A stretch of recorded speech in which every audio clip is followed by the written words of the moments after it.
একটি প্রস্ফুটিত ফুল ঝরে পড়ে গেল। মৃত্যুবরণ করলো এসএলএসটি আন্দোলনের অন্যতম নেতা। তাকে নিয়ে আমি পরে আলোচনা করছি। প্রথমে আমি কিভাবে আমাদেরকে বঞ্চিত করা হয়েছে, কিভাবে একটা স্ক্যাম চলছে কেন্দ্র রাজ্য সবাই মিলে, কিভাবে আমাদেরকে বঞ্চিত করা হচ্ছে সেটা আমরা দেখব। 2013 থেকে 14 session, last session B Ed 1 years থেকে 2 ইয়ার্স করে দেওয়া হলো। ডিএলএড বিএড দুটোই 1 ইয়ার থেকে 2 ইয়ার করে দেওয়া হলো। একই কোর্স, এই কোর্সগুলো 6 মাসে করা যাবে, সেখানে 2 ইয়ার করা হলো কেন? এতে নাকি হচ্ছে না। বেশ ভালো কথা। এতে করে আরো যারা গরিব বেকার যারা স্টুডেন্ট কোনো রকমের ট্রেনিং করতে পারছে না, তাদের পকেট থেকে আরো খালি করার প্রসেস শুরু হলো। তারপরে 2016 সালে প্রথম এসএলএসটি হলো যে বিএড ছাড়া, ট্রেনিং ছাড়া কেউ এসএলএসটি পরীক্ষায় বসতে পাবে না। এতদিন ট্রেনিং ছাড়াই, গ্রাজুয়েশন করেই, এমএ করেই তারা চাকরি পেত এবং তারা পরবর্তীতে সরকার তাদেরকে বিএড করাতো বা অন্য কোনো কলেজ থেকে করতো, মানে সুযোগ ছিল অ্যাকচুয়ালি। কিন্তু আগে ট্রেনিং কমপ্লিট, তুমি ট্রেনিং করে নাও টাকা খরচ করে, কিন্তু এসএলএসটি হবে কিনা তার গ্যারান্টি নেই। তুমি পরীক্ষার সুযোগ পাবি কিনা তার গ্যারান্টি নেই। এক্সাম নিট অ্যান্ড ক্লিন হবে কিনা তার গ্যারান্টি নেই।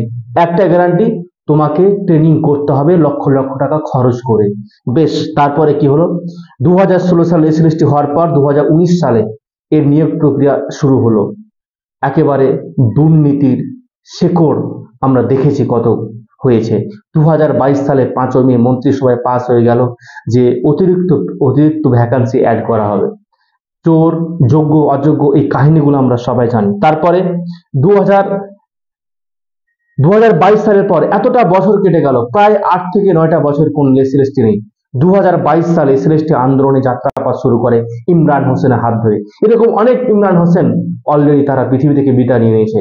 ইমরান হোসেন আজ সকালবেলা ব্রেন স্ট্রোক হয়ে মারা যায়। কে ইমরান হোসেন তোমরা জানো?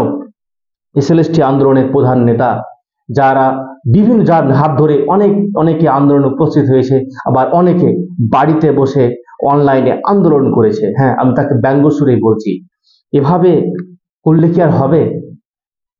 যে ছেলেটা উচিত ছিল, যে ছেলেটা চেয়েছিল তার পরিবারের পাশে দাঁড়াতে, আজকে আমাদের শুধু বাবা মা অসুস্থতায় কাছে তা নয়, আজকে আমরা যে অন্যকে সাহায্য করতে পারছি না তা নয়, আজকে আমাদের মধ্যে যারা চাকরি আশা দেখছে, যারা কষ্ট করে বিএড করেছে, অলরেডি তারাই ডিপ্রেশনে ভুগতে ভুগতে অনেকে তাদের প্রাণটা ঝরে পড়ছে। এরকম আমরা কত উদাহরণ দেখেছি।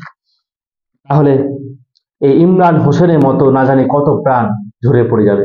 আমার কথাগুলো যারা শুনছে তাদের মধ্যেই কেউ এরকম আছে যারা ডিপ্রেশনে ভুগছে না? তাহলে এভাবে কত ইমরান হোসেনকে আমাদেরকে হারাতে হবে। আর বাড়িতে চুপ করে বসে থাকবে, হোয়াটসঅ্যাপ গ্রুপে তোমরা অনলাইনে তোরা মুভমেন্ট করবে না? তার জন্য আমি বলতে চাইছি, আলোড়ন সৃষ্টি করতে হবে, কাউকে না কাউকে দায়িত্ব নিতেই হবে। আমার এই ভিডিও যারা দেখছে তাদেরকে বলবো প্রত্যেকে ভিডিওটা শেয়ার করে, এবং তোমরা যারা দেখেছো টিউশন করছো, কোচিং করছো, এসএলএসটির জন্য কিচ্ছু হবে না করে তাদেরকে বলো যে এই রাজ্যে একটা রেভলিউশন দরকার। প্রত্যেকে বাড়ি থেকে বেরিয়ে এসে রাস্তা নেমে পড়ো। তাই আমি কয়েকটা স্টেপ বল। ফার্স্ট স্টেপ, প্রত্যেক জেলায় আলাদা হোয়াটসঅ্যাপ গ্রুপ হবে, ভেরিফাই করতে হবে, সকলকে একসাথে তোলা নিয়ে আসতে হবে। আমাদের রাজ্যে 23টা জেলা আছে, 23টা জেলার মধ্যে প্রত্যেকটা গ্রুপে যদি আমরা প্রত্যেক বিএড ক্যান্ডিডেটকে যদি আমরা অ্যাড করতে পারি, প্রায় আমরা 23,000 এই বিএড ক্যান্ডিডেট পাবো। আমি কম করে বললাম প্রায় 5 লাখের বেশি বিএড ক্যান্ডিডেট আমাদের রাজ্যে আছে, কিন্তু আন্দোলনে আমরা দেখতে পাই না। তার এই অবস্থা। স্টেপ 2, প্রত্যেক জেলা যারা সক্রিয় ক্যান্ডিডেট যারা লিড করতে চাইছে, এখানে প্রত্যেকের নেতা ইমরান হোসেন মারা যাওয়ার পর তোমরা আরেকটা ইমরান হোসেনের অপেক্ষায় থাকবে না যে হ্যাঁ ইমরান হোসেন আসবে না। আমি প্রত্যেকে আজ থেকে ইমরান হোসেন, প্রত্যেকে আজ থেকে ঘর থেকে বেরিয়ে পড়ো। তুমি যখন লক্ষ টাকা খরচ করে বিএড করতে পেরেছো, বাবা মায়ের জমি বিক্রি করে বিএড করতে পেরেছো, তাহলে তোমাকে আজকে নেতা বানতে হবে, নেতা তোমাকে হতেই হবে, আর কোনো উপায় নেই। স্টেপ 3, প্রায় প্রত্যেকটা জেলাতেই আগে ডেপুটেশন দিতে হবে ডিস্ট্রিক্টে।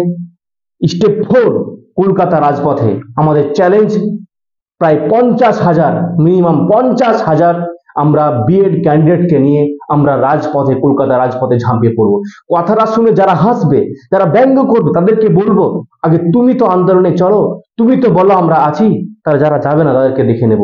আমাদের একটা কাস্টমার কেয়ারের মতো আমাদেরকে একটা গ্রুপ করতে হবে, যাদের কাজ হবে ফোন করে সবাইকে একই সাথে তুলে নিয়ে আসা, এবং এটা আমার একা দ্বারা সম্ভব নয়।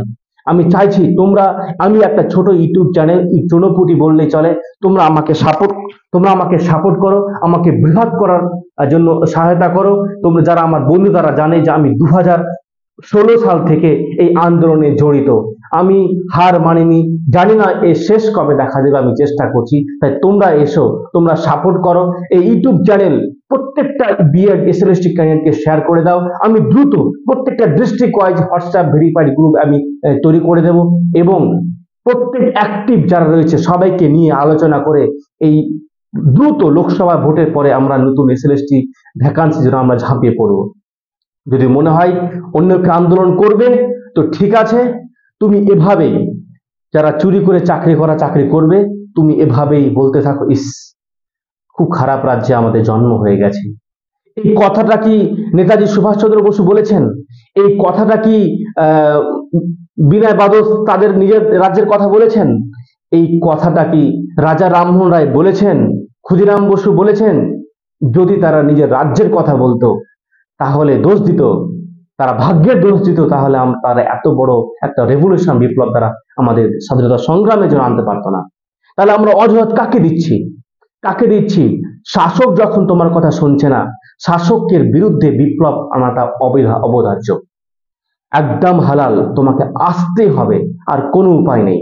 আমি চাই এটা তোমরা অবশ্যই কেয়ারফুল এটা মেনে চলবে। তো যাদের কাছে তোমরা গ্রুপে অ্যাড আছো, যাদের কাছে এসএলএসটি কোচিং করছো, কিভাবে এসএলএসটি কোচিং করে যখন আমরা কোনো ভ্যাকান্সি কাজের কথা বলি, তখন আমরা এটা মাইন্ডসেট করিনি যে হ্যাঁ একদিন তো আসবেই ভ্যাকান্সি, একদিন তো আসবেই, তাই আমরা প্রিপারেশন করে যাই। কিন্তু আর কতদিন? 20 বছর সময় নেবে প্রিপারেশন করার জন্য। যদি ভ্যাকান্সি না আসে কি করবে? নিউ এসএলএসটি না আসে কি করবে? তোমরা দেখতেই পাচ্ছ প্রত্যেক দিন এক একটা করে স্কুল বন্ধ হচ্ছে। শুধু প্রাইমারি নয়, হাই স্কুল পর্যন্ত নিলামে চলে গেছে, হাই স্কুল পর্যন্ত বন্ধ হয়ে গেছে।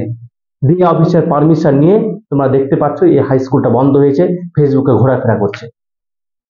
2022 সালের 5ই মে আজকের মতো একটা দিনে কমিশন নোটিশ জারি করেছিল যে তারা খুব দ্রুত এসএলএসটির নোটিফিকেশন আনতে চলেছে। খুব সুন্দরভাবে অফিসিয়ালি ব্যঙ্গ করা হয়েছিল, এটা একবার অফিসিয়ালি ব্যঙ্গ করা হয়েছে যে নতুন করে সমস্যা তৈরি হয়েছে, তাতে করে আগামী 2 বছর কোনো নোটিফিকেশন আসবে না। যদি দ্রুত আনতে চাও, যত সমস্যা থাক না কেন, কমিশনকে চাপ দিয়ে হাইকোর্ট হই সুপ্রিম কোর্ট হই তাদেরকে ছাড়পত্র নিয়ে আসতে হবে যে তারা নিয়োগ নয়, তারা আপাতত এসএলএসটি নোটিফিকেশন দিয়ে তারা একটা ফর্ম ফিল আপ করতে চায়, এবং তারা ছাড়পত্র পেলেই তারা পরীক্ষা নেবে। তো আমি সবাইকে বলবো, রিকোয়েস্ট করব বোঝার জন্য।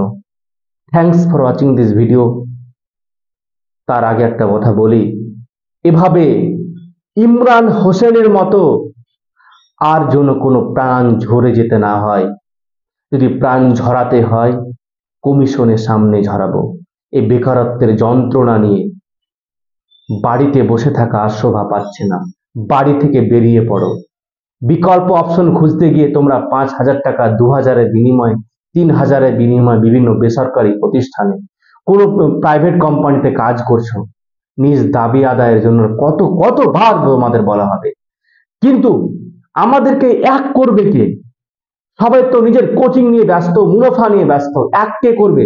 এক আমি, তুমি, সবাইকে মিলে এক করতে হবে। কেউ উপর আকাশ থেকে কেউ নেতা আসবে না। যারা আমার কথাগুলো শুনছো, তুমি নিজে একটা লিডার, তুমি নিজের গ্রামের লিডার, নিজের ব্লকের লিডার, এইভাবেই উঠে আসতে হবে। আজকে কেউ কাউকে লিডার বানানোর সময় নেই, অপেক্ষার অবসান ঘটেছে, তোমাকে আসতে হবে। Thanks for watching this video. Keep watching, keep learning, take care and bye. জয় হিন্দ।